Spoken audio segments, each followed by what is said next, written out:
ونعوذ بالله من شرور أنفسنا ومن سيئات أعمالنا من يهده الله فلا مضل له ومن يضلل فلا هادي له وأشهد أن لا إله إلا الله وحده لا شريك له وأشهد أن محمدا عبده ورسوله يا أيها الذين آمنوا اتقوا الله حق تقاته ولا تموتن إلا وأنتم مسلمون يا أيها الناس اتقوا ربكم الذي خلقكم من نفس واحدة وخلق منها زوجها وبث منهما رجالا كثيرا ونساء واتقوا الله الذي تساءلون به والأرحام إن الله كان عليكم رقيبا يا أيها الذين آمنوا اتقوا الله وقولوا قولا سديدا يصلح لكم أعمالكم ويغفر لكم ذنوبكم ومن يطع الله ورسوله فقد فاز فوزا عظيما أما بعد فإن خير الحديث كتاب الله وخير الهدي هدي محمد صلى الله عليه وسلم وشر الأمور محدثاتها وكل محدثة بدعة وكل بدعة ضلالة وكل ضلالة في النار أعوذ بالله من الشيطان الرجيم بسم الله الرحمن الرحيم ومن يشاقق الرسول من بعد ما تبين له الهدى ويتبع غير سبيل المؤمنين نوله ما تولى ونصله جهنم وساءت مصيرا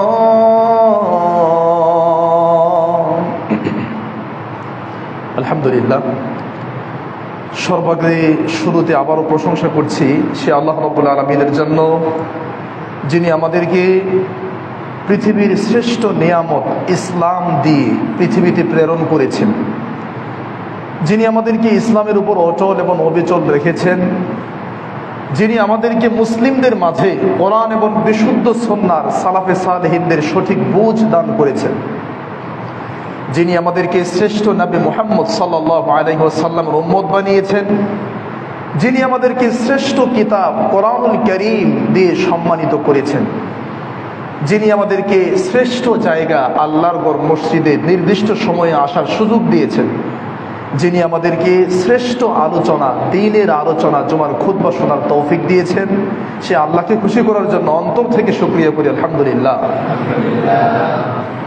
দরুদ ও সালাম বর্ষিত হোক আমাদের প্রিয় নবী, শেষ নবী, নবীদের নেতা নবী মুহাম্মদ সাল্লাল্লাহু আলাইহি ওয়াসাল্লামের উপর সংক্ষিপ্ত আকারে দরুদ পড়ছি। আল্লাহুম্মা সাল্লি ওয়া সাল্লিম ওয়া আনইম ওয়া বারিক আলা আবদিকা ওয়া রাসূলিকা নবিয়িনা মুহাম্মদ সাল্লাল্লাহু আলাইহি ওয়াসাল্লাম।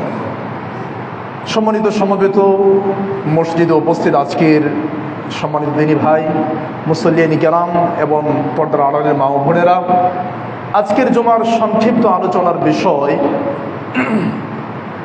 রাসূলুল্লাহ সাল্লাল্লাহু আলাইহি ওয়াসাল্লামের সাহাবীদের জীবনী এবং আমাদের শিক্ষা।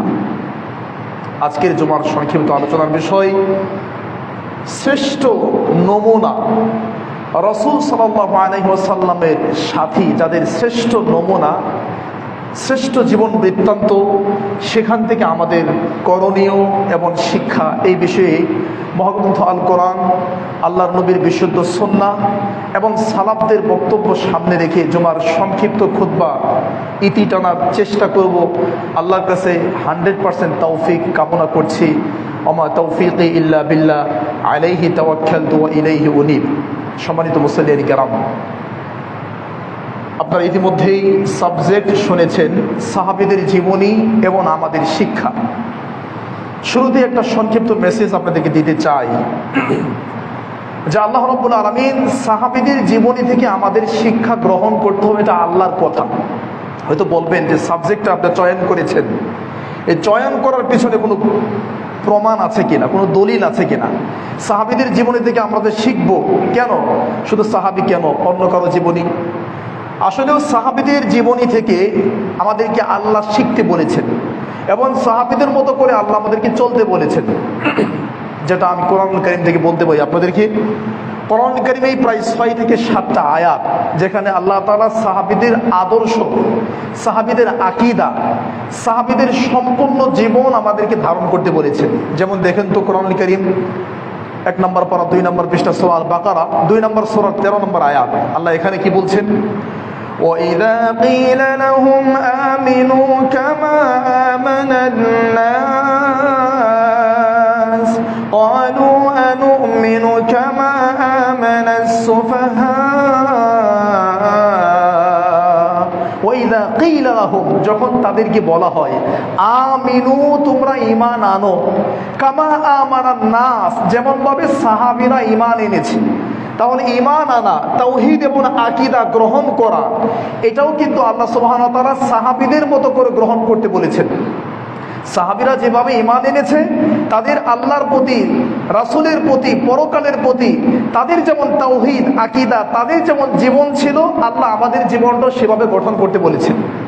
শুধু তাই না, ইহুদি এবং খ্রিস্টানরা যখন বলল, কোরআনুল কারীম 2 নম্বর সূরা সূরা আল বাকারা 1 নম্বর পর 16 নম্বর পৃষ্ঠায় পেয়ে যাবেন। ইহুদিরা যখন বলল অকালু লা ইয়াদখুলাল জান্নাতা ইল্লা মান কানা হুদান আও নাসারা, আল্লাহর জান্নাতে ইহুদি এবং খ্রিস্টান ছাড়া আর কেউ যাবে না। এবং আরেকটা আয়াত যেখানে ইহুদিরা তাদের দাবি তুলে ধরল অকালু কুনু হুদান আও নাসারা তাহতাদু, কুনু হুদা, হুদা মানে ইহুদি, তোমরা ইহুদি হও, আও নাসারা অথবা খ্রিস্টান হও, এই দুইটার যেটাই হবা তাহতাদু, তাহলেই তোমরা হেদায়েত পেয়ে যাবে। আল্লাহ সুবহানাহু ওয়া তাআলা তাদের প্রতিবাদ করে বললেন, জি না, হেদায়েত যদি পেতে হয় তাহলে সাহাবীদের জীবনী সাহাবীদের কাছ থেকে নিতে হবে, নবীর এবং নবীর সাহাবীদের থেকে নিতে হবে, যেটা কোরআনুল কারীমে পেয়ে যাবেন 2 নম্বর সূরা সূরা আল বাকারা 137 নম্বর আয়াত। আল্লাহ বলছেন فَإِنْ آمَنُوا بِمِثْلِ مَا آمَنْتُمْ بِهِ فَقَدِ اهْتَدَوْا فَإِنْ آمَنُوا, যদি তোমরা ঈমান আনো, বিমিথলি মা আমানতুম বিহি, যেমন ভাবে সাহাবীরা ঈমান এনেছে, তারা যদি ঈমান আনে যেমন ভাবে সাহাবীরা ঈমান এনেছে, ফাকাদ ইহতাদাউ, তাহলেই তোমরা সঠিক হেদায়েত পেয়ে যাবা। সুবহানাল্লাহ। তাহলে সাহাবীদের কাছ থেকে নিতে হবে, সাহাবীদের জীবনী জানতে হবে এবং গ্রহণ করতে হবে। আমাদের সাবজেক্টের মর্মে কিছু দলিল আছে, সেটা আমি আপনাকে জানালাম। আরেকটা আয়াত আপনারা পেয়ে যাবেন কোরআনুল কারীম সূরা নিসা 5 নম্বর পারা 16 নম্বর পৃষ্ঠা 3 এবং 4 নম্বর লাইন 115 নম্বর আয়াত। এখানে আল্লাহ বলছে সাহাবীদের জীবনী অ্যাভয়েড করে, সাহাবীদের জীবনী বাদ দিয়ে, সাহাবীদেরকে ফলো না করে আমরা কখনো জান্নাত পাবো না, আমাদের থাকার জায়গা জাহান্নাম হবে। এটা আল্লাহ বলে দিয়েছেন সূরা নিসা আয়াত নম্বর 115। ومن يشاقق الرسول من بعد ما تبين له الهدى ويتبع غير سبيل المؤمنين ومن ইউশাকিকির রাসূল মিন বাদি মা তাবায়্যানা লাহুমুল হুদা। হুদা মানে হেদায়েত। হেদায়েত স্পষ্ট হওয়ার পরে যারা নবীকে মানে না, ওয়ায়াত্তাবি গায়রা সাবিলিল মুমিনিন, এবং সাহাবীদের পথ বাদ দিয়ে অন্য পথে চলে, অন্য মতে চলে, আল্লাহ বলছেন নুওয়াল্লিহি মা তাওয়াল্লা, তারা যেদিকে যেতে চায় আমি তাদেরকে সেদিকে যাওয়ার সুযোগ করে দেই। ওয়া নুসলিহি জাহান্নাম, তবে তাদের থাকার জায়গা জাহান্নাম হবে। তার মানে এই আয়াতও বলে দিচ্ছে সাহাবীদের জীবনী থেকে আমাদেরকে শিখতে হবে, জানতে হবে। আমার ভাইয়ারা, আল্লাহ তাআলা কোরআন কারীমে সাহাবীদের প্রশংসা করে বলেছেন। সূরা তওবা 11 নম্বর পারা 2 নম্বর পৃষ্ঠা 1 থেকে 3 নম্বর লাইন, 100 নম্বর আয়াত সূরা তওবা। এখানে আল্লাহ সাহাবীদের প্রশংসা করেছেন আর বলছে যারা সাহাবীদের অনুসরণ করবে আমি আল্লাহ তাদের প্রতি সন্তুষ্ট, তারা জান্নাতে যাবে। সুবহানাল্লাহ। والسابقون الأولون من المهاجرين والأنصار والذين اتبعوهم بإحسان والذين اتبعوهم بإحسان, যারা সাহাবীদের অনুসরণ করবে ইহসানের সাথে, যারা সাহাবীদেরকে মেনে নেবে 100%, রাদিয়াল্লাহু আনহুম ওয়া রাদু আন, কারণ আমি সাহাবীদের প্রতি সন্তুষ্ট হয়েছি, সাহাবীরা আমার প্রতি সন্তুষ্ট হয়েছে। অতএব সাহাবীদেরকে মেনে নেওয়া, তাদের জীবন থেকে শিক্ষা গ্রহণ করা, এটা আমাদের নৈতিক দায়িত্ব। আল্লাহু আকবার, সুবহানাল্লাহ।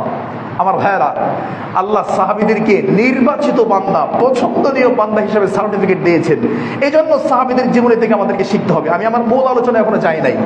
আমি যে সাবজেক্টটা চয়ন করেছি সাহাবীদের জীবনী, এখান থেকে আমাদের শিক্ষা, এই মর্মে আমি আপনাকে 4-5টা দলিল দিলাম। কেন? সুবহানাল্লাহ। আমাদের দেশে অনেক মানুষ আছে যারা সাহাবীদেরকে মানতে চায় না। বলে আবু হুরায়রা বহুত হাদিস মুখস্থ করেছে, কিন্তু আবু হুরায়রার ফাকাহাত, ফকির জ্ঞান কম ছিল। আবু হুরায়রা মুহাদ্দিস, ফকি না, এরকম কথা বলে। উসুলুশ শাসি একটা কিতাব আছে যেটা আমাদের মাযহাবী মাদ্রাসার 7ম শ্রেণীতে পড়ানো হয়, উসুলুশ শাসি। ওই কিতাবটা আপনারা পড়ে দেখবেন অসংখ্য হাদিস, যে হাদিসগুলো নিয়ে আসছে, যেগুলো দ্বারা সহিহ আকীদা, সহিহ মানহাজ, সহিহ আমল প্রমাণিত হয়, কিন্তু হাদিসের শেষে লিখে দিয়েছে যে এটা আমাদের এই হাদিসের রাবি আবু হুরায়রা, এই হাদিসের রাবি অমুক। আবু হুরায়রা হাদিস মুখস্থ করেছে, কিন্তু আবু হুরায়রা হাদিস এতটা বোঝে নাই। আবু হুরায়রা মুহাদ্দিস ছিল, ফকি ছিল না। এই হাদিস তমুক তমুক এরকম বলে অসংখ্য হাদিসকে কবর দেওয়া হয়েছে। যার একটা চলন্ত প্রমাণ আমি আপনাকে বলতে চাই, সহিহ বুখারী, যেটা দেওবন্দের প্রিন্ট, মূল ভলিউম, দেওবন্দ থেকে যেটা প্রিন্ট, আমাদের বাংলাদেশে হাজার হাজার মাদ্রাসায় লক্ষ লক্ষ ছাত্ররা পড়তেছে, হাজার হাজার মুহাদ্দিস মুফতিরা যেই বুখারী টিচিং দিচ্ছে, সেই বুখারী মূল ভলিউম 102 নম্বর পৃষ্ঠা 1 নম্বর লাইন, 83 নম্বর অধ্যায় 726 থেকে 30 নম্বর হাদিস, 102 নম্বর পৃষ্ঠার ডান দিকে যে হাসিয়া টিকা, সেই টিকাতে মানে 18 জন মুহাদ্দিসের নাম উল্লেখ আছে। ইমাম বুখারী থেকে শুরু করে 17 থেকে 18 জন মুহাদ্দিসের নাম উল্লেখ আছে। কিভাবে? যে রুবিয়ার রফ আর সাহাবা, নামাজের মধ্যে রফউল ইয়াদাইন করা, প্রায় 30 জনের অধিক সাহাবী থেকে হাদিস বর্ণিত হয়েছে। এটা ইন্ডিয়ার প্রিন্টে লেখা আছে। এবং অমুক অমুক সাহাবী তাবি থেকে আছে। ওয়ালাকিন ইন্না আবি হানিফা ওয়া আসহাবিহি লা ইয়ারফাউ ইয়াদাইহি ইল্লা ফি তাকবীরাতিল উলা, কিন্তু আমাদের মাযহাব এবং ইমামে আযমের কাছে রফউল ইয়াদাইন প্রমাণিত নয়, এজন্য আমরা দুঃখিত, সেটা মেনে নিতে পারলাম না। সুবহানাল্লাহ, আল্লাহু আকবার। এটা সহিহ বুখারী, দেওবন্দের প্রিন্ট, মূল ভলিউম 102 নম্বর পৃষ্ঠা 83 নম্বর অধ্যায় 726 নম্বর হাদিসের ব্যাখ্যা, ডান দিকে যে টিকা আছে, সেই টিকা বিশেষ দ্রষ্টব্যটা লেখা আছে, তারাই লিখেছে। কেন বললাম? যে সবাই সাহাবীকে মেনে নিতে পারে না। বিভিন্ন জন সাহাবীদের জীবনী সম্পর্কে যখন তার বিপরীতে চলে যায়, তখন বলে যে না, এটা চলে না, ইত্যাদি। এই জন্য বললাম আজকের যে সাবজেক্ট সাহাবীদের জীবনী থেকে শিক্ষা, এই বিষয়ে কোরআন থেকে 6 থেকে 7টা আয়াত আছে যেখানে আল্লাহ বলছে সাহাবীদের জীবনী থেকে নিতে হবে। আমার ভাইয়েরা, চলেন এবার মূল আলোচনায় যাই। সাহাবীদের জীবনী থেকে প্রথম যে শিক্ষা আমরা নিব, পৃথিবীতে যত মারামারি, পৃথিবীতে যত মারামারি, হানাহানি, কাটাকাটি, খুনাখুনি, রাহাজানি, দুর্নীতি, দলাদলি, ফেরকাবন্দি, জুলুম, অত্যাচার, অন্যায়, অবিচার, বেবিচার, পাপাচার, এক কথায় পৃথিবীতে যত অন্যায় হচ্ছে সব অন্যায়ের মূলে আমরা একটা কারণ খুঁজে পাই, সেটা হচ্ছে দুনিয়ার প্রতি লোভ, দুনিয়ার প্রতি টান, দুনিয়ার প্রতি আকর্ষণ, দুনিয়াকে প্রাধান্য দেওয়া। এই জন্য কিন্তু অন্যায়গুলো বেশিরভাগ হয়, যেটা আপনারা দেখতে পেরেছেন সম্প্রতি হয়েছে। দুনিয়ার সম্মান, দুনিয়ার মর্যাদা, দুনিয়ার ইজ্জত, দুনিয়ার ক্ষমতা, দুনিয়ার পাওয়ার, এই সমস্ত কারণে মানুষ এত বেশি অন্ধ হয় যে পাপ তার কাছে পাপ মনে হয় না, পাপ তার কাছে স্বাদ লাগে, মজা লাগে। তা আমার ভাইয়েরা, সাহাবীদের জীবনে থেকে এক নম্বর শিক্ষা, দুনিয়া যতটুকু না হলেই নয়, এতটুকু গ্রহণ করা, দুনিয়ার জন্য জীবনকে বিলীন করে না দেওয়া, এটা প্রথম শিক্ষা। আপনি যদি এই শিক্ষাটা গ্রহণ করতে পারেন তাহলে পৃথিবীতে আপনিই হবেন সবচাইতে সুখী মানুষ। ভালো করে বুঝেন, দুনিয়া যতটুকু না হলেই নয় সেইটুকু গ্রহণ করা। হ্যাঁ, কোটিপতি হবেন, অসুবিধা নেই। আপনি কোটিপতি না হলে ইসলামের সেবা কেমন করবেন? কিন্তু কোটিপতি হওয়ার জন্য টাকা পয়সার গোলাম হওয়া যাবে না। লইনা আব্দুদ দিনার ও লইনা আব্দুদ দিরহাম, যারা টাকা পয়সার গোলামি করে তারা অভিশপ্ত, তারা অভিশপ্ত জাতি, নবী বলেছেন। টাকা পয়সার গোলামি করা যাবে না, অর্থের গোলামি করা যাবে না। অর্থ উপার্জন করতে হবে নিজের জন্য, পরিবারের জন্য, সমাজ এবং জাতির জন্য, ইসলাম এবং মুসলিমদের সেবার জন্য। কোনো অসুবিধা নেই। ওসমান ধনী ছিল, কিন্তু দুনিয়াতে এতটুকু প্রাধান্য না দেওয়া যে পরকাল নষ্ট হয়ে যায়, এটা প্রথম শিক্ষা। কয়েকটা দলিল আপনাকে আমি দিচ্ছি। কোরআন কারীম পারা নম্বর 15, পৃষ্ঠা নম্বর 12, লাইন নম্বর 13, সূরা কাহাফ আয়াত নম্বর 7 এবং 8। এই আয়াতে আল্লাহ বলছেন, ইন্না জাআলনা মা আলাল আরদি যিনাতাল লাহা লিনাবলুয়াহুম আইয়ুহুম আহসানু আমালা। ইন্না জাআলনা মা আলাল আরদ, এই পৃথিবীতে যা কিছু আছে এগুলো আমি আল্লাহ তোমাদের চোখে সুন্দর করে দেখাই। পৃথিবী দেখতে খুব সুন্দর লাগে। কেন? লিনাবলুয়াহুম আইয়ুহুম আহসানু আমালা, আমি পরীক্ষা করতে চাই এই সুন্দর পৃথিবী পেয়ে তোমরা কি ভালো আমল করো নাকি আমাকে ভুলে যাও। এই পরীক্ষাটা আমি দিতে চাই। যে কথাটা কোরআন কারীম সবার পরিচিত সূরা মুলক 1 এবং 2 নম্বর আয়াতে আল্লাহ বলছেন, আল্লাযী খালাকাল মাউতা ওয়াল হায়াতা লিয়াবলুয়াকুম আইয়ুকুম আহসানু আমালা ওয়া হুয়াল আজিজুল গফুর। তিনি সে আল্লাহ যিনি তোমাদের মরণ সৃষ্টি করেছেন, যিনি তোমাদের জীবন সৃষ্টি করেছেন। কেন? লিয়াবলুয়াকুম আইয়ুকুম আহসানু আমালা। এই 60 বছর 70 বছরের জীবন পেয়ে অনন্তকালের জীবনকে তুমি ভুলে যাও, নাকি এই জীবনটাকে কাজে লাগায় পরীক্ষার হলে যেমন প্রতিটা সেকেন্ড, প্রতিটা মুহূর্তকে আমরা কাজে লাগাই, ডানে বামে সামনে পিছনে কারো দিকে তাকাই না, বন্ধুকে সাহায্য করা, লিখতেই থাকি। আর সেই পরীক্ষা যদি বিসিএস পরীক্ষা হয়, সেটা যদি নিবন্ধন পরীক্ষা হয়, সেটা যদি চাকরির পরীক্ষা হয়, তাহলে তো কোথায় নাই ব্রেন, মস্তিষ্ক, চোখ, হাত, পা সবকিছু একসাথে কাজ করে। পরীক্ষার হলে প্রতিটা মুহূর্ত যেমন তোমরা কাজে লাগাও, 70 বছর 80 বছর এই টাইমটা তোমরা সেভাবে কাজে লাগায়া নিজেকে তুমি সফল করতে পেরেছো নাকি ব্যর্থ মানুষ হিসাবে আমার কাছে আসছো, এটা জানার জন্যই তোমাদের হায়াত এবং মৌতকে আমি সৃষ্টি করেছি। আল্লাহু আকবার। আমার ভাইয়েরা, সাহাবীদের এই জীবনী শিক্ষার আরেকটি গুরুত্বপূর্ণ পর্যায়ে হলো সহিহ মুসলিমের হাদিস 2742 নম্বর হাদিস, সহিহ মুসলিম 2858 নম্বর হাদিস, সহিহ মুসলিম 2959 নম্বর হাদিস এবং সহিহ মুসলিম 2958 এবং 59 নম্বর হাদিস, 61 নম্বর হাদিস। এই কয়েকটা হাদিস সবগুলো বললে এখানে সময় অনেক চলে যাবে, আমি 2-1টা হাদিস আপনাদের শোনাচ্ছি। সাহাবীরা দুনিয়াকে কিরকম মূল্যায়ন করতেন? দুনিয়ার জন্য পাগল ছিলেন না দিনের জন্য? 1 নম্বর শিক্ষা, রাসূল সাল্লাল্লাহু আলাইহি সাল্লাম বলছেন, ইন্নাদ দুনিয়া হুলওয়াতুন খাদিরা, নিশ্চয়ই এই পৃথিবী সবুজ শ্যামল, দেখতে অনেক সুন্দর। ওয়া ইন্নাল্লাহ তাআলা মুস্তাখলিফুকুম ফিহা, আল্লাহ এই পৃথিবীতে তোমাদেরকে খলিফা বানাইছেন কয়েক দিনের জন্য। ফায়ানজুরু কাইফা তা'মালুন, আল্লাহ দেখতে চান, আল্লাহ দেখবেন তোমরা কেমন আমল করো, এটা দেখতে চান। সহিহ মুসলিম 2858 নম্বর হাদিস, মুস্তাওরিদ ইবনে শাদ্দাদ রাদিয়াল্লাহু তাআলা বলেন, রাসূল সাল্লাল্লাহু আলাইহি ওয়াসাল্লাম বলেন, মা দুনিয়া ফিল আখিরা ইল্লা মিথলু মা ইয়াজআলু আহাদুকুম ইসবাহু ফিল ইয়াম। পরকালের তুলনায় এই দুনিয়ার উদাহরণ হলো, তোমাদের কেউ যদি আঙ্গুলটা সমুদ্রের পানির মধ্যে ডুবায়, তোমাদের কেউ যদি আঙ্গুলটা সমুদ্রের পানির মধ্যে প্রবেশ করাই, এরপর তার আঙ্গুলটা যদি সমুদ্রের পানি থেকে টান দিয়ে নিয়ে আসে, ফালইয়ানজুর বিমা তারজি, আঙ্গুলের মাথায় নখের মধ্যে যেই পরিমাণ পানি লেগে আছে, এইটুকু হলো দুনিয়া। আর মহাই সমুদ্রের লক্ষ লক্ষ বিলিয়ন মিলিয়ন অগণিত টন এই পানিটার উদাহরণ হলো পরকালের উদাহরণ। সুবহানাল্লাহ। তারা দুনিয়াকে এমনটাই মনে করত। আপনি যদি এমন মনে করেন, তাহলে আপনার অন্তরে শান্তি পাবেন, পৃথিবীর সবচেয়ে সুখী মানুষ হতে পারবেন। সুবহানাল্লাহ। আমার প্রিয় ভাইরা, 4102 নম্বর হাদিস, ইবনে মাজাহ 4102 নম্বর হাদিস। সাহাবী সাহাল বিন সাদ আস-সাঈদী রাদিয়াল্লাহু আনহু বলেন, আল্লাহর নবী, দুল্লানি আলা আমালিন ইযা আনা আমিলতুহু আহাব্বানি আল্লাহু আহাব্বানিন নাস। সাহাবী বলেন, আল্লাহর নবী, আপনি আমাকে এমন একটা আমলের কথা বলেন, এমন একটা আমলের নির্দেশ আপনি আমাকে দেন, যে আমলটা করলে আল্লাহ আমাকে ভালোবাসবে, পৃথিবীর সব মানুষ আমাকে ভালোবাসবে। প্রশ্ন কিন্তু জটিল প্রশ্ন। একই সাথে আল্লাহকে খুশি করা, আল্লাহর বান্দাকে খুশি করা সম্ভব হয় না। আল্লাহকে খুশি করলে পৃথিবীর মানুষ অসন্তুষ্ট হবে, পৃথিবীর মানুষকে সন্তুষ্ট করতে চাইলে আল্লাহ অসন্তুষ্ট হবেন। সাহাবী প্রশ্ন করেছে, আল্লাহ নবী, এমন একটা আমলের কথা বলেন যে আমল করলে আল্লাহও খুশি হবে, বান্দাও খুশি হবে। রাসূল সাল্লাল্লাহু আলাইহি ওয়াসাল্লাম বললেন দুটি কথা, ইজহাদ ফিদ দুনিয়া ইউহিব্বুকাল্লাহ, দুনিয়াকে না বলো, দুনিয়াকে বর্জন করো, দুনিয়া যতটুকু না হলেই না এটুকু অর্জন করো, ইউহিব্বুকাল্লাহ, তাহলে আল্লাহ তোমাকে ভালোবাসবেন।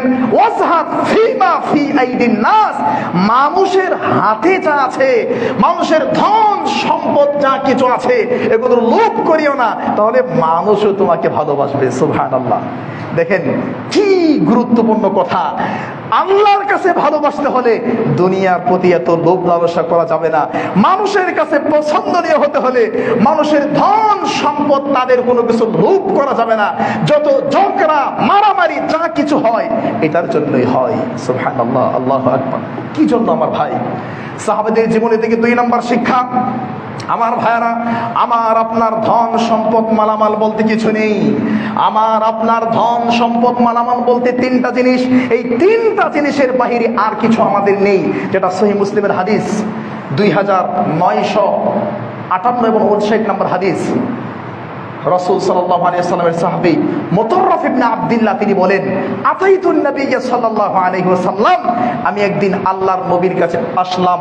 ওয়া হুয়া ইয়াকরা, তিনি তখন আয়াত তেলাওয়াত করতেছিলেন, আলহাকুমুত তাকাসুরু হাত্তা যুরতুমুল মাকাবির কাল্লা সাওফা তা'লামুন। আল্লাহ নবী এই সূরা তেলাওয়াত করতেছিলেন, আমি এই মুহূর্তে নবীর কাছে আসলাম। আল্লাহর নবী সাল্লাল্লাহু আলাইহি সাল্লাম তখন বললেন, ইয়াকুলু ইবনু আদম, আদম সন্তান বলে, মালি মালি, এটা আমার মাল, এটা আমার সম্পদ, এটা আমার অর্জন, এটা আমি পেয়েছি। আদম সন্তান, ও হাল্লাকা ইবনে আদম মিন মালিকা, আরে তোমার আবার কিসের সম্পদ, তোমার আবার কিসের মাল?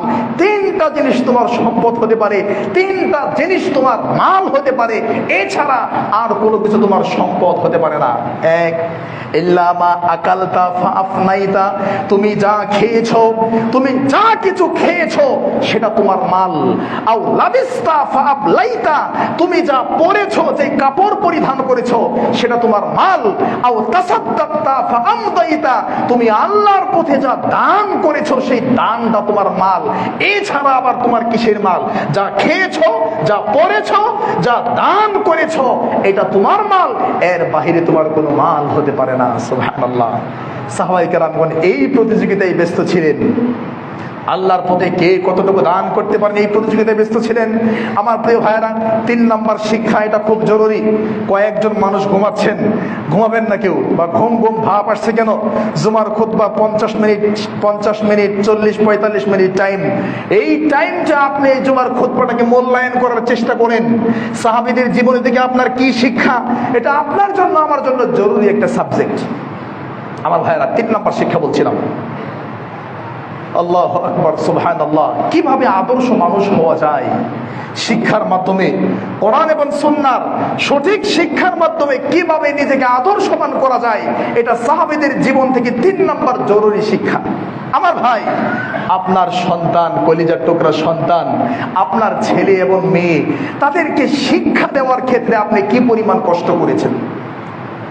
আপনার ছেলে এবং মেয়ে তারা কি পরিমাণ কষ্ট করেছে দ্বীনের জন্য, দ্বীন শিখতে গিয়ে।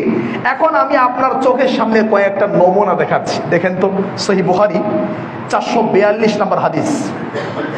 হাদিসের রাবি আবু হুরায়রা রাদিয়াল্লাহু তাআলা আনহু। আবু হুরায়রা রাদিয়াল্লাহু তাআলা আনহু বলেন, লাকাদ রাআইতু 70 মিন আহলি সুফা।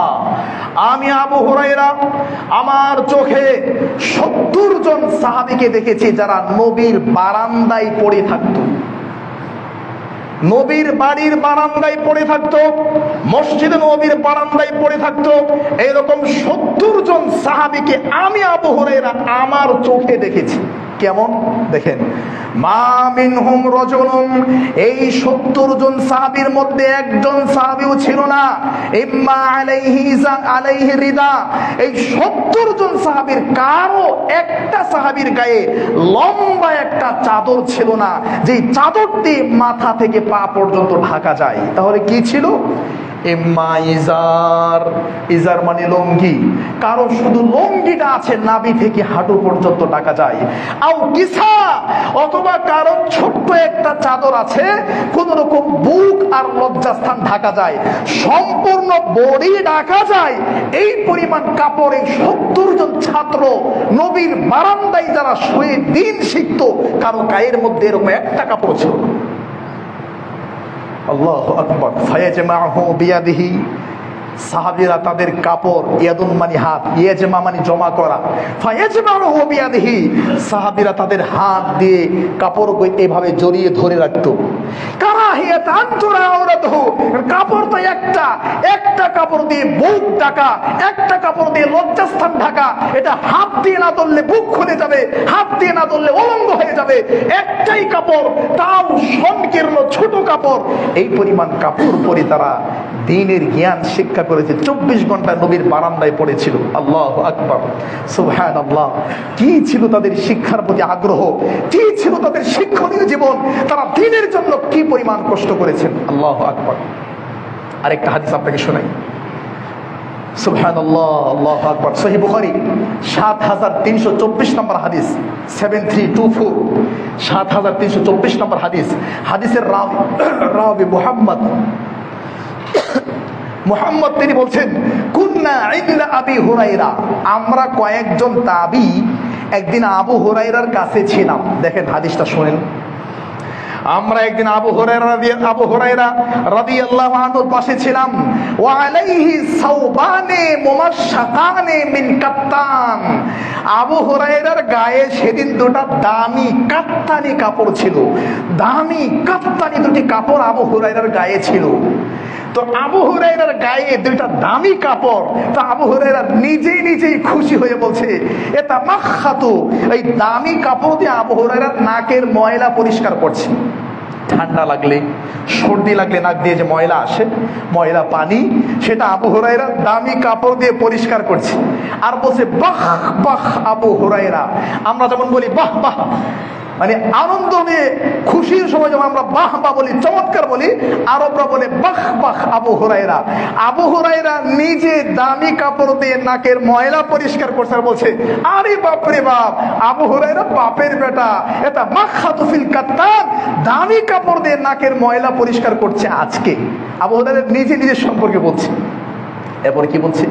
সুবহানাল্লাহ। এরপর আবু হুরায়রা রাদিয়াল্লাহু আনহু বলছে, শোনো, আজকে দামি কাত্তান কাপড় দিয়ে আমি নাকের ময়লা পরিষ্কার করছি, জানো আমার ইতিহাস জানো? ওয়াইন্নী রাআইতুনি, আমি আবু হুরায়রা সেই সাহাবী, লা আখিরু ফীমা বাইনা মিম্বারি রাসূলিল্লাহ ইলা হুজরাতি আয়েশা। আপনারা যারা হজে গিয়েছেন, উমরায় গিয়েছেন, নবী যে মেম্বারে দাঁড়ায় জুমার খুতবা দিতেন, এই মেম্বার থেকে নবীর কবর, এই জায়গাটুকু রিয়াদুল জান্নাহ, মা বাইনা বাইতি ওয়া মিম্বারি রাউদাতুম মিন রিয়াদিল জান্নাহ, আমার বাড়ি এবং আমার মেম্বার এর মাঝখানের জায়গাটুকু রিয়াদুল জান্নাহ। আবু হুরায়রা বলছে, আমি আবু হুরায়রা কেমন ছিলাম তোমরা জানো। ওয়াইন্নী লাখিরু ফিমা বাইনা মিম্বারি রাসূলিল্লাহ, আমি আল্লাহর নবীর মেম্বার থেকে শুরু করে ইলা হুজরাতি আয়েশার বাড়ি পর্যন্ত এর মাঝখানে যে জায়গাটা, এই জায়গার মধ্যে বেহুশ হয়ে পড়ে থাকতাম। ফায়াজেউল জাই, আল্লাহর নবীর কাছে বিভিন্ন লোকের আগমন করত, আগন্তুক আগমন করে ফায়াজাউ রিজলাহু আলা উনুকি, তারা তাদের পা আমি আবু হুরায়রার ঘাড়ের মধ্যে পা রাখতো। ওয়াইরা আন্নী মাজনুন, আর মানুষ আমাকে পাগল মনে করত। মা বি মিন জুনুন মা বি ইল্লাল জু, আসলেও আমি আবু হুরায়রা পাগল ছিলাম না, মাতাল ছিলাম না, মস্তিষ্ক বিকৃত ছিলাম না। ক্ষুধার কারণে পেটে খাবার না থাকার কারণে আমি আবু হুরায়রা বেহুশ হয়ে পড়ে থাকতাম। ঘন্টার পর ঘন্টা খাবার না থাকার কারণে, পানি না থাকার কারণে আমি আবু হুরায়রা আল্লাহর নবীর সেই রিয়াদুল জান্নাহ মেম্বার এবং আয়েশার বাড়ি এই জায়গাটুকুর মধ্যে বেহুশ হয়ে পড়ে থাকতাম। মানুষ আল্লাহর নবীর দরবারে এসে আমার ঘাড়ের মধ্যে পা রাখতো, আমাকে পাগল মনে করতো। আর আজকে আমরা এই পরিমাণ খাবার খাচ্ছি, খাবার খেতে খেতে ডায়াবেটিস হয়ে যাচ্ছে, খাবার খেতে খেতে রোগী হচ্ছি, আর খাবার খেয়ে আমাদের পেটের অবস্থা এমন হয়েছে, ঈদের সময় দুইজনে কোলাকুলি করলে বুক তো মেলে না, দুইজনের পেটের মধ্যে বিরাট বড় যুদ্ধ শুরু হয়ে যায়। অবস্থা খারাপ। সাহাবীদের জীবনী কেমন ছিল, সাহাবীরা কি পরিমাণ খাইতেন, মাসের পর মাস তাদের বাড়িতে খাবার থাকতো না। আল্লাহু আকবার। আমার ভাইয়েরা, তাহলে শিক্ষা ক্ষেত্রে, শিক্ষার ক্ষেত্রে, কোরআন এবং সুন্নাহ জানার ক্ষেত্রে, দ্বীনের ক্ষেত্রে সাহাবীরা কি পরিমাণ কষ্ট করেছে তার একটা উদাহরণ আপনাকে দিলাম। 3টা শিক্ষা। 4 নাম্বার, আমার ভাইয়েরা, আল্লাহু আকবার, এই কঠিন অবস্থার মাঝেও যত বড় বিপদ আসুক আপনাদের উপর, যত বড় মুসিবত আসুক, 4 নাম্বার শিক্ষা হচ্ছে দ্বীন থেকে সরে যাওয়া যাবে না। বিপদ যত বড় পুরস্কার তত বড়, বিপদ যত বড় হবে পুরস্কার তত বড় হবে। সহিহ বুখারী 5321 নম্বর হাদিস, সহিহ বুখারী 5318 নম্বর হাদিস, সহিহ বুখারী 5336 নম্বর হাদিস, সহিহ বুখারী 5328 নম্বর হাদিস। আল্লাহর নবীর এই হাদিসগুলো থেকে জানা যায় বিপদ যত বড় হবে পুরস্কার তত বড় হবে। কিভাবে? সুবহানাল্লাহ। আরেকটা হাদিস শুনেন সাহাবীদের জীবন থেকে, 4 নাম্বার শিক্ষা। এটা আপনারা পেয়ে যাবেন তিরমিজি 2358 নম্বর হাদিস। হাদিসের রাবী ফাদাল ইবনে উবাইদ রাদিয়াল্লাহু তাআলা আনহু। ফাদাল ইবনে উবাইদ রাদিয়াল্লাহু তাআলা আনহু বলেন, আন্নান নবী সাল্লাল্লাহু আলাইহি ওয়াসাল্লাম কানা ইযা সাল্লা বিন নাস, আল্লাহর নবী যখন সাহাবীদেরকে নিয়ে নামাজ আদায় করত মসজিদে নববীতে, আল্লাহর নবী সাহাবীদেরকে নিয়ে যখন নামাজ আদায় করত, ইয়াখিরু রিজালুম মিন কামাতিহিম ফিস সালাতি মিনাল খাসাসা। খাসাসা মানে খোদা। ক্ষুধার কারণে, পেটের মধ্যে খাবার না থাকার কারণে আল্লাহর নবীর সাহাবীরা নামাজের মধ্যে দাঁড়ানো থেকে হুট করে পড়ে যেতেন, বেহুশ হয়ে মাটিতে লুটিয়ে পড়তেন। সুবহানাল্লাহ, আল্লাহু আকবার। নামাজের মধ্যে নবীর পিছনে সাহাবায়ে কেরামগণ প্রচন্ড ক্ষুধার কারণে কাতারের মাঝখান থেকে দাঁড়ানো থেকে বেহুশ হয়ে পড়ে যেতেন। আল্লাহর নবী আসসালামু আলাইকুম ওয়া রাহমাতুল্লাহ, আসসালামু আলাইকুম ওয়া রাহমাতুল্লাহ সালাম ফেরানোর পরে তাদেরকে বলতেন, শোনো, লাউ তা'লামুনা মা লাকুম ইনদাল্লাহ, আজকে পেটে খাবার নাই, তোমাদের কাছে পানি নাই, গায়ে তোমাদের পোশাক নাই, থাকার বাড়ি নাই, এই কঠিন অবস্থার মাঝেও তোমরা তাওহীদকে মেনে নিয়েছো, কোরআন এবং সুন্নাহকে মেনে নিয়েছো, মুহাম্মদ সাল্লাল্লাহু আলাইহি সাল্লামকে আঁকড়ে ধরেছো। শোনো, লাউ তা'লামুনা মা লাকুম ইনদাল্লাহ, আল্লাহর কাছে তোমাদের কি পরিমাণ পুরস্কার আছে এটা যদি তোমরা জানতে, লা আহবাবতুম আন তাজদাদু ফাকাতান ওয়া হাজা। আরে এটা আর কিসের দারিদ্রতা, পেটে খাবার নাই, বেহুশ হয়ে পড়ে গেছো, এটা তেমন কিছু না। তোমরা যদি জানতা তোমাদের পুরস্কার কত বেশি, তাহলে তোমরা এর চাইতেও বেশি দারিদ্রতা আল্লাহর কাছে চেয়ে নিতা। আল্লাহু আকবার, সুবহানাল্লাহ, সুবহানাল্লাহ। আমার ভাইয়ারা, বোঝার চেষ্টা করুন সাহাবীদের জীবনে তারা কি পরিমাণ কষ্ট করেছেন। আমার প্রিয় ভাইয়ারা, 5 নম্বর শিক্ষা আমরা বলতে পারি সাহাবীদের জীবনে থেকে যেই পরিমাণ দুঃখ মুসিবত বিপদ আপদ, যেই পরিমাণ আক্রমণ হুমকি ধমকি যা কিছু আসুক না কেন, সাহাবায়ে কেরাম থেকে 5 নম্বর শিক্ষা হলো সব বিপদ আপদ কষ্টের মধ্যে আপনাকে স্মরণ করতে হবে তাদের জীবনী এবং তাদের জীবনী থেকে শিক্ষা নিতে হবে, যেটা সহিহ বুখারীর হাদিস। আমি শোনাচ্ছি আপনাকে এখন। খাব্বাব বিন আরাত রাদিয়াল্লাহু তাআলা আনহু বলেন, শাকাউনা ইলা রাসূলিল্লাহি সাল্লাল্লাহু আলাইহি ওয়াসাল্লাম, আমরা আল্লাহর নবীর কাছে অভিযোগ করলাম, ওহুয়া মুতাওয়াসসিদুন বুরদাতান লাহু ফি যিল্লিল কাবা, আল্লাহর নবী তার চাদরকে বালিশ বানায়া, আল্লাহর নবী তার চাদরকে বালিশ বানায়া কাবার চত্বরে শুয়ে আছেন। আমরাও যখন সফরে যাই গামছা রুমাল বা জামা টামা থাকলে এটাকে খুলে বোটে বালিশের মতো বানায়া ঘুমাই। আল্লাহর নবী মুতাওয়াসসিদুন বুরদাতান লাহু ফি যিল্লিল কাবা, কাবার চত্বরে তার চাদরকে বালিশ বানায়া আল্লাহর নবী শুয়ে আছেন। তখন সাহাবীরা বলছে, আল্লাহর নবী আমরা তো অনেক কষ্টে আছি, অনেক বিপদে আছি, আলা তাদুল্লাহ লানা, একটু আমাদের জন্য দোয়া করেন না আল্লাহর কাছে, আলা তাস্তানসিরু লানা, আমাদের জন্য আল্লাহর কাছে একটু সাহায্য চান না। আল্লাহর নবী তখন তাদের এই আগ্রহ দেখে বললেন, শোনো তোমরা আর কি বিপদে আছো, তোমরা আর কি মুসিবতের মধ্যে আছো, শোনো জীবনী থেকে শিক্ষা গ্রহণ করো।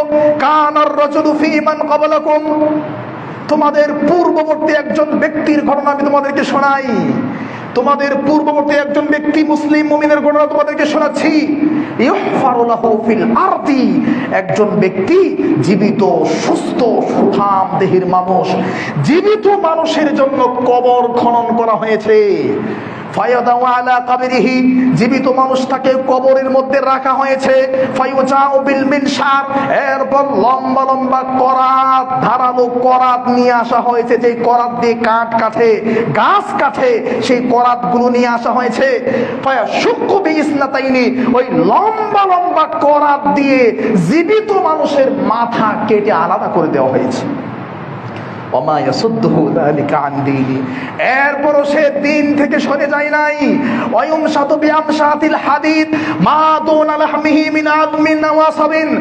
বিরাট লম্বা লম্বা লোহার ধারালো চিরুনি নিয়ে আসা হয়েছে, লোহার ধারালো চিরুনি দিয়ে জীবিত মানুষের শরীর থেকে লোহার ধারালো চিরুনি দিয়ে রক্ত গোশত মাংস চর্বি সব আলাদা করে দেওয়া হয়েছে। এরপরও তারা দিন ছাড়ে নাই, তাওহীদ ছাড়ে নাই, আকীদা ছাড়ে নাই, কোরআন এবং সুন্নাহ ছাড়ে নাই। তোমরা কি এর চেয়ে বড় বিপদে আছো? সুবহানাল্লাহ, আল্লাহু আকবার। আমার ভাইয়েরা, সাহাবীদের জীবনে থেকে 6 নম্বর শিক্ষা, আপনি আদাবর মসজিদে অনেক দূর থেকে আসবেন দিন জানার জন্য। আপনার পরিবারের অন্য সদস্য, আপনার ভাই বলবে কি ব্যাপার তুমি কি হয়েছো, অথবা অন্য কোথাও যাবেন আপনাকে বলবে আমি শুধু কষ্ট করি পরিশ্রম করি বিজনেস করি, আপনি শুধু দিনের জন্য দৌড়ান, এই করেন সেই করেন আর বসে বসে খান, এ কথা আপনাকে বলতে পারে। মনক্ষুণ্ণ হওয়ার কিছু নাই, সান্ত্বনা সাহাবীদের জীবনী থেকে এটা আপনারা পেয়ে যাবেন। তিরমিজি 2345 নম্বর হাদিস, রাসূল সাল্লাল্লাহু আলাইহি সাল্লাম বলেন, কানা আখাওয়ানি আলা আহদিন নবী সাল্লাল্লাহু আলাইহি ওয়াসাল্লাম, নবীর যুগে আপন দুইজন ভাই ছিল।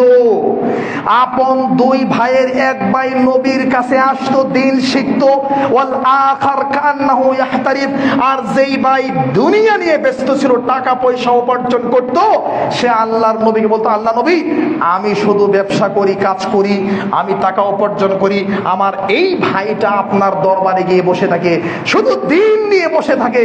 আল্লাহর নবী তখন তাকে বললেন, শোনো লাআল্লাকা তুরযাকু বিহি, তুমি মাঠে ময়দানে কাজ করছো, তুমি বিজনেস করছো, জেনে রাখো তোমার কারণে তুমি রিজিক পাচ্ছ না, তোমার যেই ভাইটা দিন শেখার জন্য এখানে বসে আছে এর কারণেই আল্লাহ তোমাকে রিজিক দিচ্ছে। লাআল্লাকা তুরযাকু বিহি। সাহাবীদের জীবন থেকে 6 নাম্বার শিক্ষা পেলাম যে রিজিকের চিন্তা করতে হবে না, রিজিক আল্লাহ ব্যবস্থা করে দেবেন যখন আপনি দ্বীনের জন্য আসবেন। রাসূল সাল্লাল্লাহু আলাইহি সাল্লামের সাহাবীদের জীবনী থেকে 7 নাম্বার শিক্ষা, তাওয়াক্কুল, ভরসা বাড়াতে হবে। যার যত তাওয়াক্কুল থাকবে, ভরসা যত বেশি হবে, সে তত সুখী মানুষ হবে।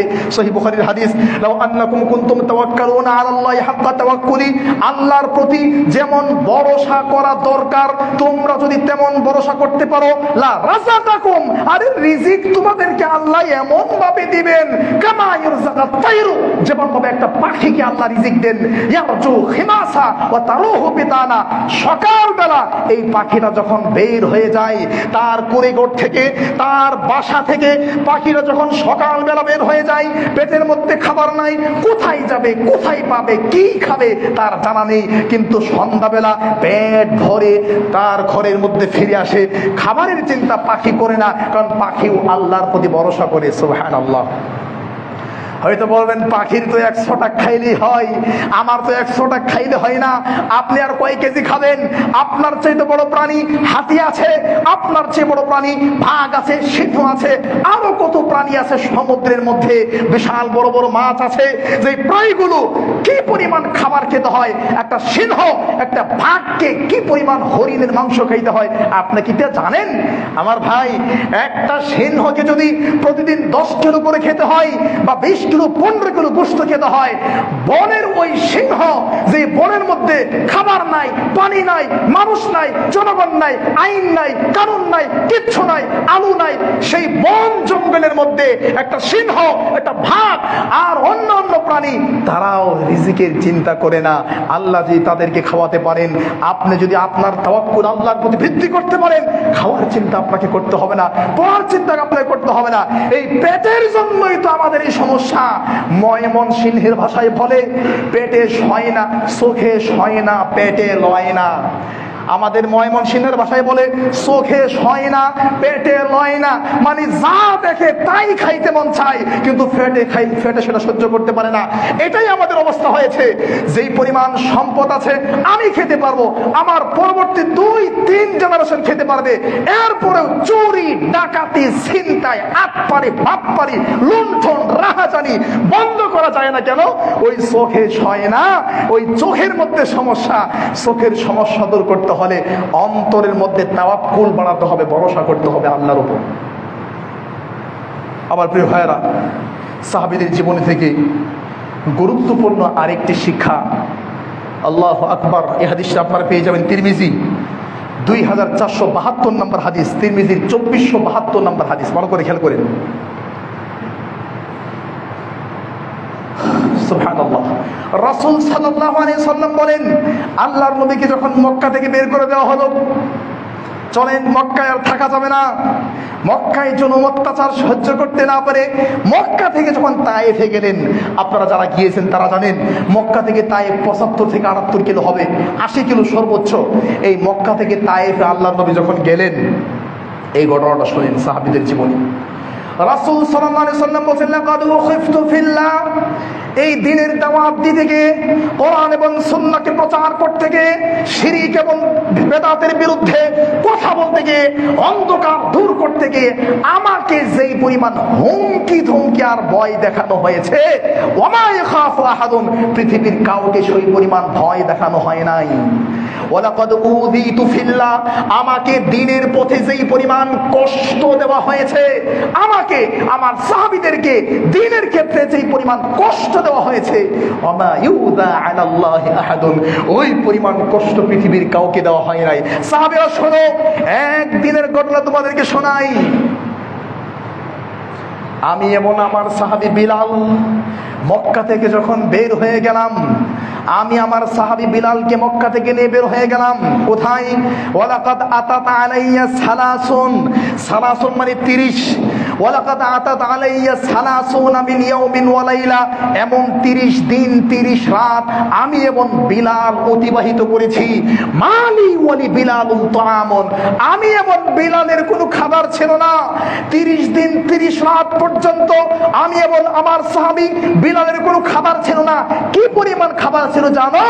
ইল্লা শাইউন ওয়ারিহিবতু বিলাল, কিছু খাবার বেলাল বগলের নিচে লুকিয়ে নিয়েছিল। বলেন বগলের নিচে কি পরিমাণ খাবার নেওয়া যেতে পারে? 1 কেজি নিলে তো বগল উঁচু হয়ে থাকবে, 2 কেজি নিলে আরো উঁচু হবে, আধা কেজি সোয়া কেজি কম বেশি হবে। যেই পরিমাণ খাবার একজন মানুষ বগলের নিচে নিতে পারে, এই পরিমাণ খাবার আমি এবং আমার সাহাবী বিলালের 30 দিন 30 রাত তায়েফের প্রান্তরে খাবার ছিল। এই পরিমাণ খাবার খেয়ে 1 মাস কষ্ট করেছি। আল্লাহু আকবার, আল্লাহু আকবার, সুবহানাল্লাহ। আমার ভাইয়ারা, বিশ্বনবী মুহাম্মদ সাল্লাল্লাহু আলাইহি সাল্লাম এবং সাহাবীরা এই দিনের দাওয়াত দিতে গিয়ে তাদের কি অবস্থা ছিল? সময় খুবই সংক্ষিপ্ত। এই সাহাবীদের জীবনী থেকে আমাদের জন্য 7 বা 8 নাম্বার শিক্ষা, এটা খেয়াল করেন। এই হাদিসটা আপনারা পেয়ে যাবেন তিরমিজি 2514 নম্বর হাদিস, মানে 2514 নম্বর হাদিস। হাদিসের মান হাদিস সহিহ। আল্লাহর নবীর 2 জন সাহাবী, একজন হানজালা, একজন হলেন হানজালা, আর একজন হলেন আবু বকর। দেখেন আমরা মুনাফিকি করি, কয়েকজন ঘুমাচ্ছে জাগায় দেন, ঘুমানো ভালো নয়। জুমার খুতবায় ঘুমাতে হয় না। যেখানে জুমার খুতবায় কথা বলা, আপনার সামনে কেউ অন্যায় করছে, আপনি বলেন ভাই অন্যায়টা কইরেন না। মোবাইল টিপছে, ভাই মোবাইলটা টিপবেন না, এটাও যদি আপনি বলেন তাহলে আপনার ভুল হয়েছে, বলা যাবে না, কথাই বলা যাবে না। আমরা যখন মদিনা ইউনিভার্সিটিতে পড়াশোনা করতাম, এই তো বেশি দিন হয় না, 1 বছর হলো আসা প্রায়, মদিনা ইউনিভার্সিটির ছাত্ররা মসজিদে নববীতে জুমার খুতবা শুনতে যেতাম। মাঝে মধ্যে আমরা মোবাইল দিয়ে ভিডিও করতাম বা মোবাইল দিয়ে খুতবা চলাবস্থায় রেকর্ড করতাম, কারণ মসজিদে নববীর খুতবাটা 320 নম্বরে গেট দিয়ে বের হয়ে একটা হোটেলের আন্ডারগ্রাউন্ড অনুবাদ হয়। সে অনুবাদ যারা করতেন তার মধ্যে আমিও ছিলাম, আমি আলোচনা করতাম, তো মাঝে মধ্যে রেকর্ড করার প্রয়োজন হতো। তো পরবর্তীতে যখন পড়াশোনা করে দেখলাম যে জিনা, জুমার খুতবা চলা অবস্থায় রেকর্ড করা, ভিডিও করা, লেখালেখি করা, এগুলো কিছুই করা যাবে না। মদিনা থেকে 240 কিলো দূরে জায়গার নাম এমওয়াল বাহার, যাকে রয়্যাল কমিশন বলা হয়। পৃথিবীতে 8টা রয়্যাল কমিশন আছে, তার মধ্যে 2টা রয়্যাল কমিশন বিআইপি এলাকা সৌদি আরবে। তো সেখানে একটা ইসলামিক সেন্টার আছে, সেখানে প্রায় আল্লাহর ফজল করমে 2.5 থেকে 3 বছর দায়ী হিসাবে কাজ করছিলাম। তো সেখানে শুক্রবারের জুমার খুতবাটা অনুবাদ করতে হয় হুবহু। তো মাঝে মধ্যে আমি খাতায় লিখতাম খুতবা চলা অবস্থায়। পরবর্তীতে দেখলাম যে জিনা, জুমার খুতবা চলা অবস্থায় খতিব গুরুত্বপূর্ণ খুতবা দিচ্ছে, এটা আমি লিখবো, এটাও নিষেধ, এটাও করা যাবে না। এত গুরুত্বপূর্ণ যদি হয়ে থাকে জুমার খুতবা, আপনি ঘুমান কি করে? একজন মানুষে ঘুমাবে না। জুমার খুতবা একদম হরিণের বাচ্চার মতো তাকায় থাকতে হবে, বুঝতে হবে, ধারণ করতে হবে। জুমার খুতবা আপনার জীবনকে পরিবর্তন করতে পারে। আল্লাহ সেই তৌফিক দান করুক, আল্লাহুম্মা আমিন। আমার ভাইয়েরা, তিরমিজি 2514 নম্বর হাদিস। আমরা আমাদের মুখ দিয়ে কত মুনাফিকি কার্যকলাপ করি, মিথ্যা কথা বলি, আমানতের খেয়ানত করি, কিন্তু ওই লোকটার যেটা নয় তুই মুনাফিক, মুনাফিক বলছেন তো আপনার খবর আছে, কিন্তু মুনাফিকের সব আলামত তার মধ্যে আছে। তারে শুধু মুনাফিক বলবেন তাতে আপনার খবর আছে। আমাকে তুই মুনাফিক বললা, মাঝে মধ্যে আপনার বউরে মুনাফিক বললেন, কোনো কারণে রাগ করে যদি বলেন যে তুই মুনাফিক, তুমি এই কথা বলে এগুলো ঠিক রাখো নাই, তুমি বলছো আজকের পর থেকে হিজাব করবা, তুমি ঢাকাতে গিয়ে হিজাব পড়লে না কেন? তুমি মুনাফিকি করেছো। কারণ মুনাফিক কি, যে কথা বলে ঠিক রাখে না।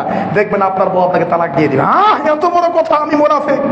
কিন্তু সুবহানাল্লাহ, সাহাবায়ে কেরাম তারা কিছুতে কিছু হলেই নিজেকে মুনাফিক মনে করতো। আমি মনে হয় মুনাফিক হয়ে গেছি, আমি মনে হয় ধ্বংস হয়ে গেছি। সুবহানাল্লাহ। 2514 নম্বর হাদিস। নাফাকা হানজালা, হানজালা রাদিয়াল্লাহু তাআলা আনহু একদিন একটা রাস্তা দিয়ে যাচ্ছিলেন, পাশে আবু বকর যাচ্ছে। তো হানজালা কান্না করছে, চোখের পানি পড়ছে। তখন আবু বকর হানজালাকে বলছে, হানজালা কি হয়েছে তোমার, তুমি কান্না করছো কেন? বলছে, শোনেন আবু বকর শোনেন, নাফাকা হানজালা, আমি হানজালা তো মুনাফিক হয়ে গেছি। তুমি মুনাফিক হয়েছো? কিভাবে তুমি মুনাফিক হয়েছো? বলছে, শোনেন, আমরা যখন নবীর কাছে থাকি, নবীর ক্লাসে বসি, নবীর জুমার খুতবা শুনি, তখন আমাদের কাছে মনে হয় কান্নাল জান্নাত ওয়ান নারা আইনিন, আমরা যেন আমাদের চোখ দিয়ে জান্নাত জাহান্নাম দেখতে পাচ্ছি। নবীর কাছে যখন থাকি মনটা একরকম থাকে, মনে হয় যেন জান্নাত দেখতে পাচ্ছি, জাহান্নাম দেখতে পাচ্ছি।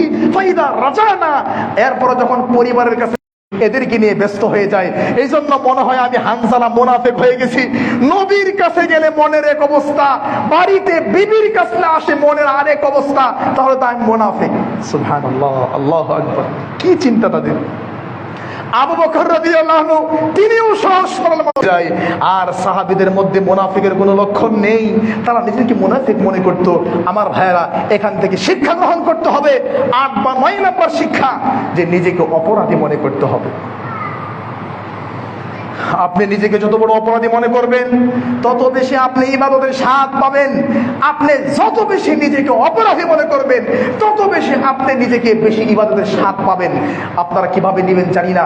এক প্রবাসী ভাই, আল্লাহ তাকে হেদায়েত দান করুক, আমি আপনাদের বোঝার জন্য বলছি, ভদ্রলোক দীর্ঘদিন দেশে আসতে না পারায় জেনার কর্মে লিপ্ত ছিল, যেগুলো বহির্বিশ্বে এগুলো চলে, বহুদিন জেনা করেছে।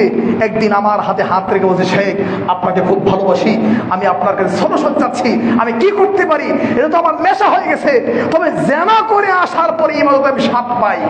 1 সপ্তাহ যদি আমি এগুলো না করি, 1 মাস যদি এগুলো না করি, তাহলে আমি ইবাদতের স্বাদ পাই না, আমার অন্তরে ভয় থাকে না। যেদিন আমি এই কামটা করি, এরপর থেকে 1 সপ্তাহ 2 সপ্তাহ খুব মন খারাপ থাকে, ইবাদত করি, তাহাজ্জুদ পড়ি। তার মনের অবস্থা আমাকে বলছে। আমি বললাম, ইন্না লিল্লাহি ওয়া ইন্না ইলাইহি রাজিউন, আপনি আল্লাহকে ভয় করেন। দেখেন আমার ভাইয়েরা, এটা দেখে সে কি বোঝাচ্ছে, সে যখন পাপ করে অন্তরের মধ্যে একটা চাপ পড়ে, পাপের কারণে অন্তরে চাপ পড়ে, এই চাপের কারণে তার ইবাদত সুন্দর হয়। আপনি যদি সব সময় নিজেকে পাপেই মনে করেন, অপরাধী মনে করেন, তাহলে আপনি ইবাদতের স্বাদ পাবেন, যেটা সাহাবীরা পাপ না করেও নিজেকে পাপ মনে করেছে। আল্লাহু আকবার। আমার ভাইয়েরা, সাহাবীদের জীবনী থেকে আমরা 10 নম্বর শিক্ষা, সহিহ বুখারী 5046 নম্বর হাদিস। এটা যারা মেয়ের বাবারা আছেন, এখানে যারা বাবারা আছেন, বিশেষ করে মেয়ের বাবা, তাদের জন্য বিশাল এক শিক্ষা। অসংখ্য পরিবার নষ্ট হয়ে যাচ্ছে, ধ্বংস হয়ে যাচ্ছে। মেয়ের আব্বা আম্মা যদি ভালো না হয়, বিশেষ করে মেয়ের মা যদি ভালো না হয়, ওই মেয়েকে বিবাহ করে কোনোদিন সংসারে শান্তি পাবেন না। ভালো করে মনে রাখবেন, মেয়ের মা যদি ভালো না হয়, মেয়ের মা যদি আদর্শবান না হয়, মেয়ের মা বাবা যদি সঠিক ভালো মানুষ না হয়, ওই মেয়েকে নিয়ে সংসার করা কঠিন হয়ে যাবে। হ্যাঁ, তবে জামাই যদি দায়ুস জামাই হয়, মানে বউ যা বলে তাই করে, বউয়ের ইবাদত করে, বউ যা বলে তাই বলে, এরকম জামাই হলে সংসার টিকবে। দিনদার সঠিক জামাই হলে ওই সংসার টিকবে না। যেটা সহিহ বুখারী 5046 নম্বর হাদিস, আমাদের 10 নম্বর শিক্ষা। আলী রাদিয়াল্লাহু তাআলা আনহু বলেন, আন্না ফাতিমা আলাইহাস সালাম আতাতিন নবী সাল্লাল্লাহু আলাইহি ওয়াসাল্লাম। ফাতেমা রাদিয়াল্লাহু আনহা একদিন তার বাবা আল্লাহর নবীর কাছে আসলেন, কারণ ফাতেমার কাছে খবর পৌঁছেছে যে আল্লাহর নবীর কাছে কিছু দাসী আছে। যুদ্ধ থেকে পেয়েছেন দাসী, চাকরানি, কাজের মেয়ে, এদেরকে ফাতেমা নিয়ে এসে একটু স্বামীর সংসারে হেল্পের জন্য। তো ফাতেমা আসছে বাবার কাছে খাদেমের জন্য। তাশকু ইলাইহি মা তালকা ফি ইয়াদিহা মিনার রাহা, তাশকু ইলাই, নবীর কাছে এসে অভিযোগ করবে, মা তালকা ফি ইয়াদিহা মিনার রাহা। আর রাহা মানে চাক্কি, যেটাকে আমরা আমাদের এখনের ভাষায় ডেকি বলতে পারি। ডেকি, এখন তো আগে যে ডেকি দিয়ে চালই করতো, আপনারা চিনতে পারছেন কিনা জায়গা, ঢাকার মানুষ আগে ধানের যে উপরে আবরণ আছে, এটা দূর করার জন্য পা দিয়ে অনেক কষ্ট করে চাউল করতে হতো। তো ওই সময় চাক্কি ছিল, চাক্কি ঘোরায় ঘোরায়া রুটি বানাতে হতো। সুবহানাল্লাহ। নবীর মেয়ে, জান্নাতি মেয়ে, মেয়েদের নেত্রী ফাতেমা রাদিয়াল্লাহু আনহা স্বামীর সেবা করতে করতে হাতের মধ্যে দাগ পড়ে গেছে। বাবার কাছে এসে বলছে, আব্বু, বাবার কাছে এসে ফালাম তুসাদিফহু, আল্লাহর নবীকে পাই নাই।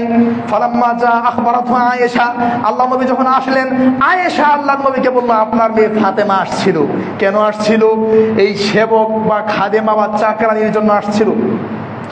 আল্লাহর নবী সাল্লাল্লাহু আলাইহি সাল্লাম ফাতেমাকে খুব বেশি ভালোবাসতেন। এই কথা শোনার পরে আল্লাহর নবী সঙ্গে সঙ্গে শীতের রাত, কনকনে শীত, শীতের রাত্রে আল্লাহর নবী ফাতেমার বাড়িতে চলে গেলেন। দেখি মা কেন আসছে। ফাতেমা রাদিয়াল্লাহু আনহা বলছে, আল্লাহর নবী সাল্লাল্লাহু আলাইহি সাল্লাম শীতের রাত্রিতে আমাদের বাড়িতে আসলেন।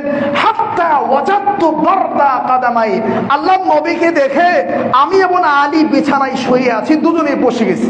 নবীরে দেখে দুজনেই বসে গেছি। তো আল্লাহ নবী বলছে, আলা মাখানিকুমা, যেখানে আছো সেখানেই থাকো। এসে দুইজনের মাঝখানে এসে বসে গেছে। তো আলী বলছে, হাত্তা ওয়াজাদতু বারদা কাদামাই আলা বাতনি, আল্লাহর নবী শীতের রাত্রিতে পায়ে হেঁটে যে আসছে, পা ঠান্ডা, আল্লাহর নবীর ঠান্ডা পা আমার পেটের সাথে লেগে গেছে, আমি ঠান্ডা বুঝতে পারছি। এসে বলল, কি হয়েছে? বলছে, আল্লাহ নবী খাদেম দরকার ছিল। সুবহানাল্লাহ, কি বাবা কি মেয়ে!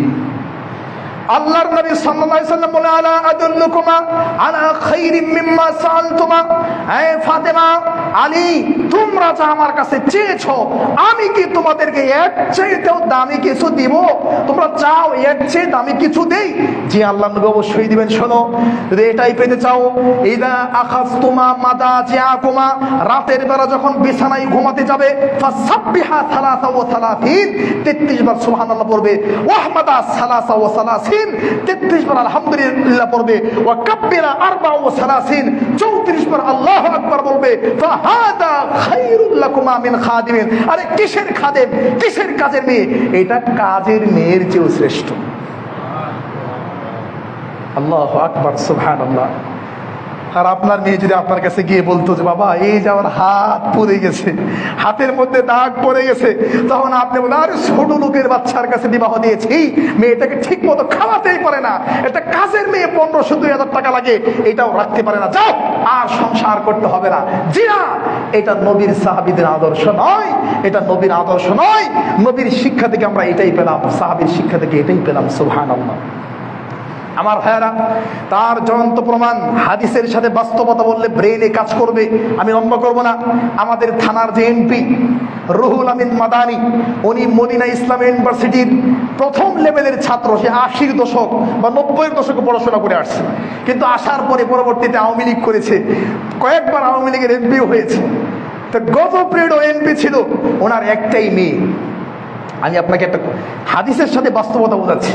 একটাই মেয়ে, বেচারা চিন্তা করে দেখলো, আল্লাহ আমাকে কোরআনের হাফেজ বানাইছে, আলেম বানাইছে, ইন্ডিয়া পাকিস্তানে পড়াশোনা করেছে, পৃথিবীর শ্রেষ্ঠ ইসলামিক ইউনিভার্সিটি মদিনায় পড়াশোনা করেছে।